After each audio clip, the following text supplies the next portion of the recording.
Hey everyone, Aisha here. So I want to ask you a question. Are there people, places, things, practices, or things that are in your life that you might be holding on to that might be way past time? And are there things, people, places, or things in your life that you're holding on to that are actually harmful? Maybe on the surface they don't seem harmful. Maybe they can actually seem enjoyable, but deep down they are actually harmful. And I want you to have those two questions in mind because today we're going to study um, about King Joash, who was a king in Judah. His story is found in 2 Kings chapters 11 and 12. And there are so many things that I can talk about in his life, and how God miraculously saved him, how it was a woman who saved him, and how he was protected and preserved to fulfill God's promise, as part of the fulfillment of God's promise to David, that his lineage will, his throne will live on forever. And that is ultimately where Jesus came from, is through the lineage of David and through Joash. And so, but there's one thing that I want to hone in on because, I've been reading the Bible from cover to cover.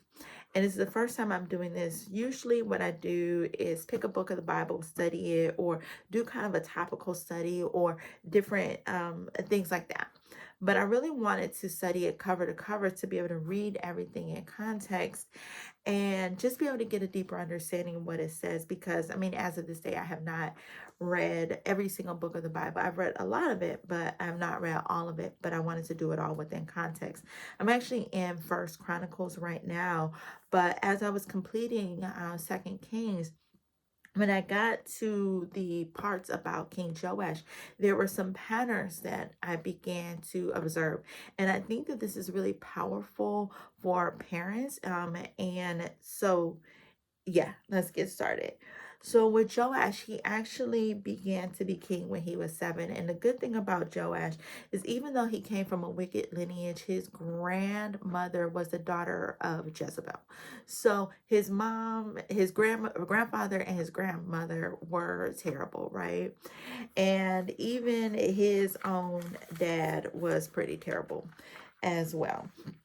But his great grandfather, King Jehoshaphat, was a powerful man of God, and just really somebody who loved the Lord. And so, but the thing with Joash is Joash was miraculously saved, was restored to the throne, so God could protect his promise to David, right? And Joash was actually a good king. And the cool thing about Joash and his lineage is you see good king after good king after good king. You see it with King Joash. You see it with his son. His son's name is Amaziah, king of Judah. So his son was good. And then from there, his grandson, King Azariah, was good.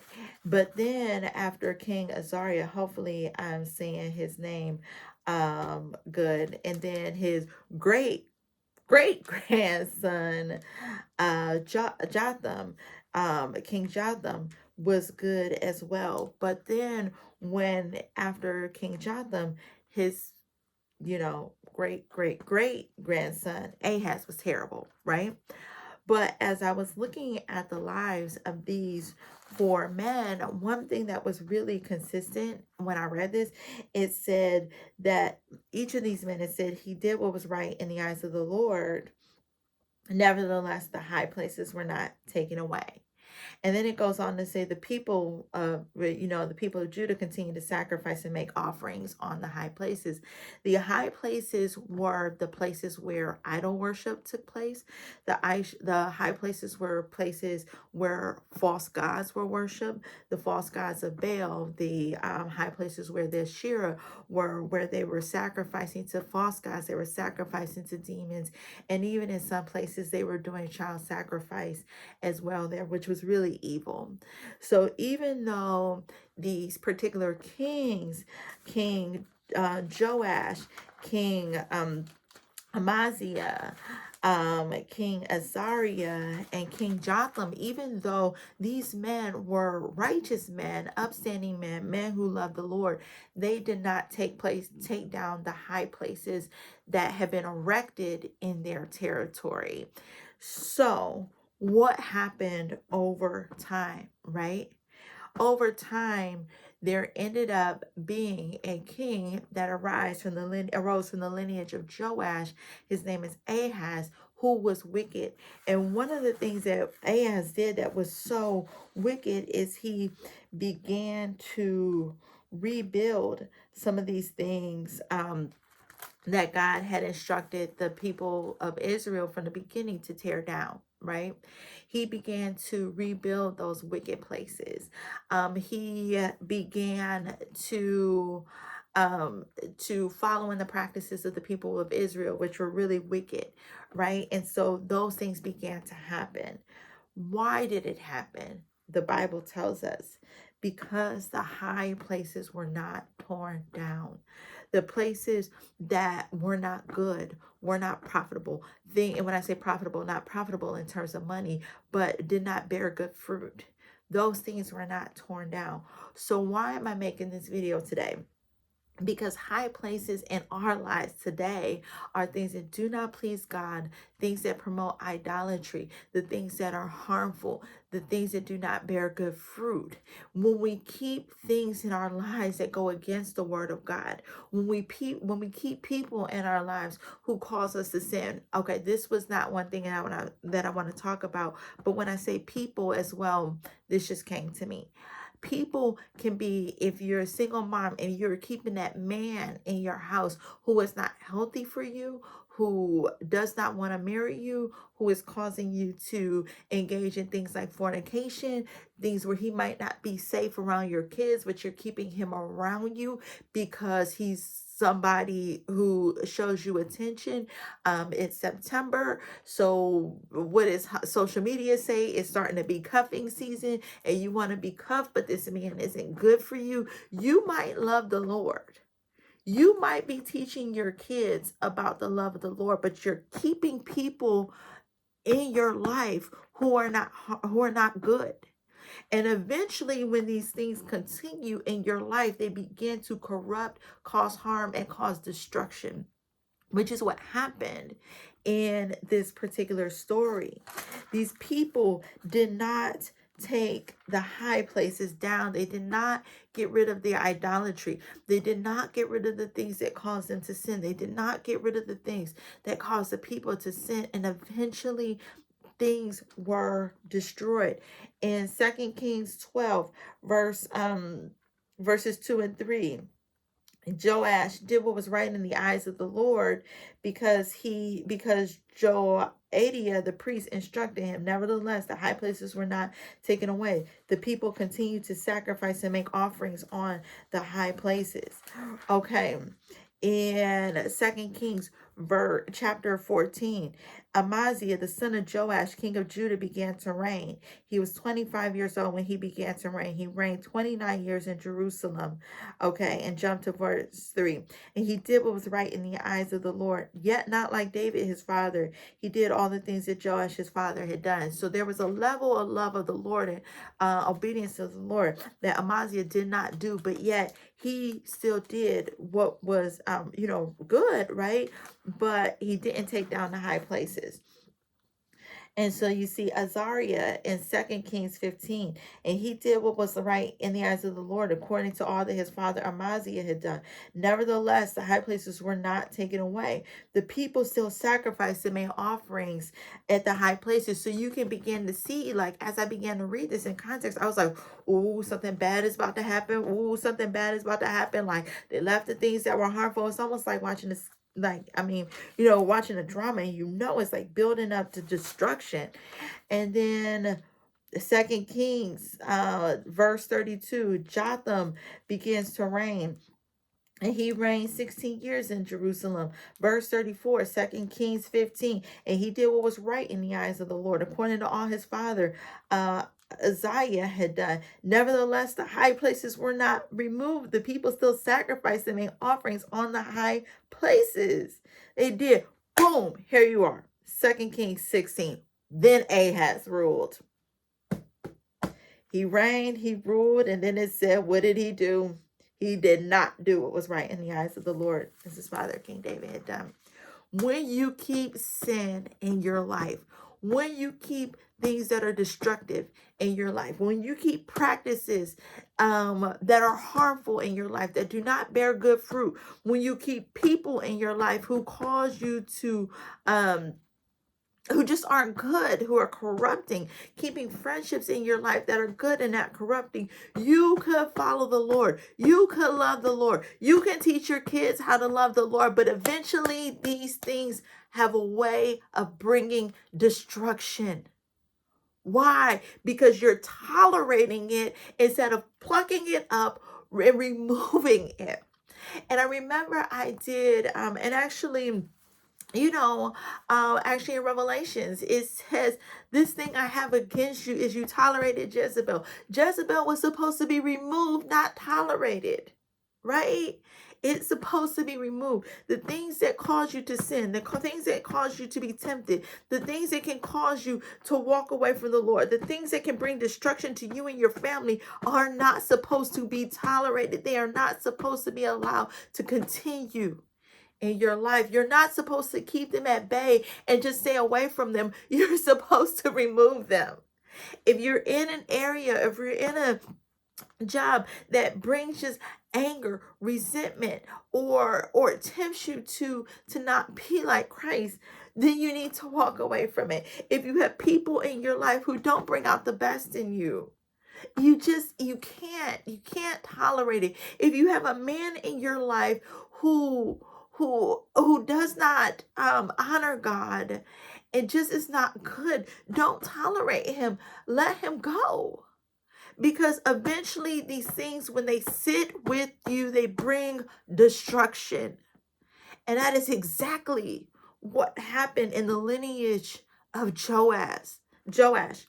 The high places eventually became a snare for the people of Israel, and they brought destruction. They brought destruction.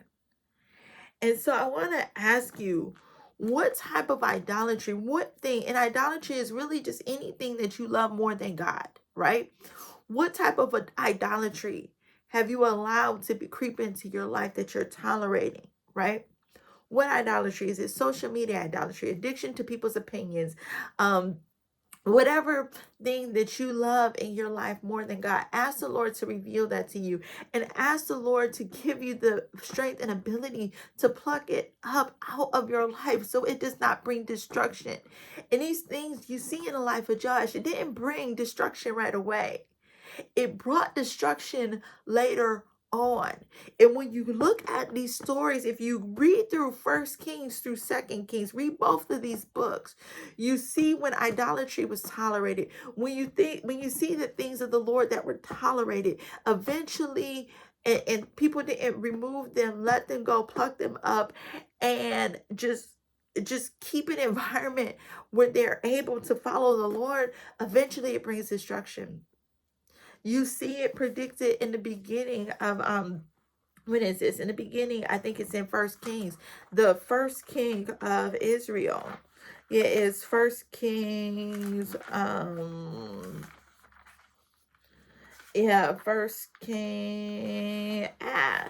Where is it? And when the kingdom got divided, and Jeroboam in First Kings 13 received the throne of Israel, he built high places, right? And at the beginning, back in 13, it was prophesied that Israel was going to be led into captivity because of sin, because of the high place that was built by Jeroboam that led the people into idol worship and destruction.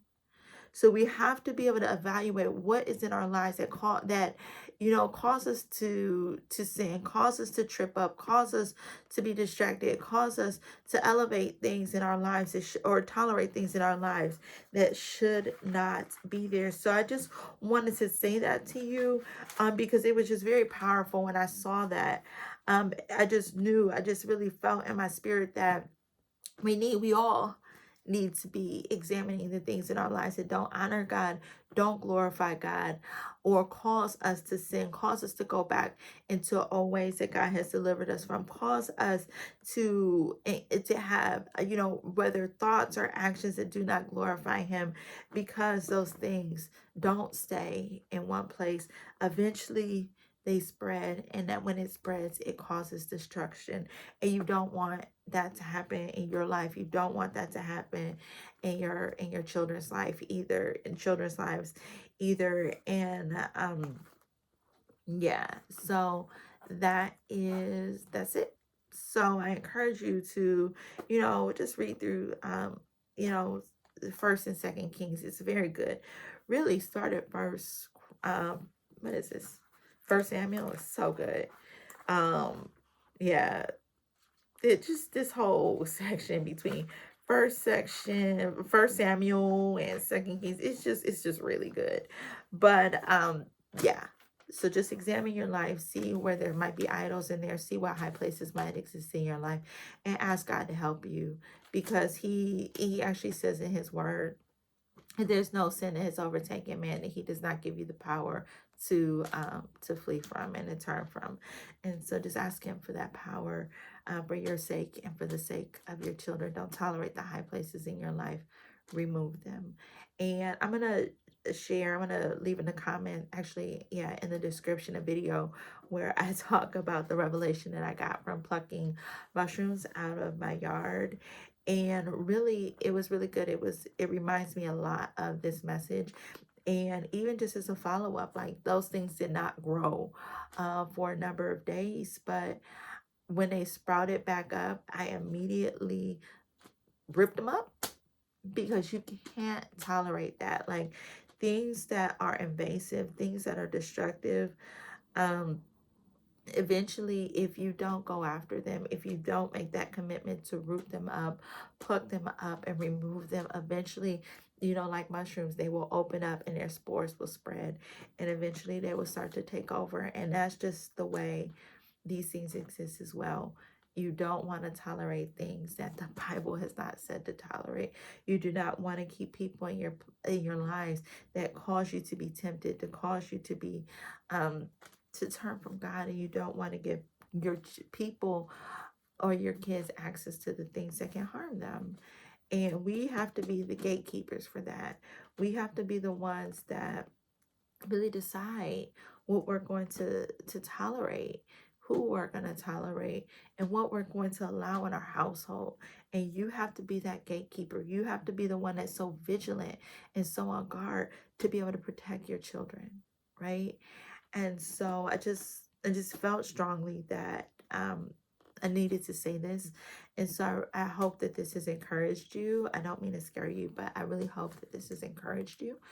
And yeah, make sure you grab a copy of my book, Navigating the Impossible, Survival Guide for Single Moms from Pregnancy through the First Year of Motherhood. It is available on Amazon. And make sure you like this video, love it, leave a comment, and share with a friend. Have a great one.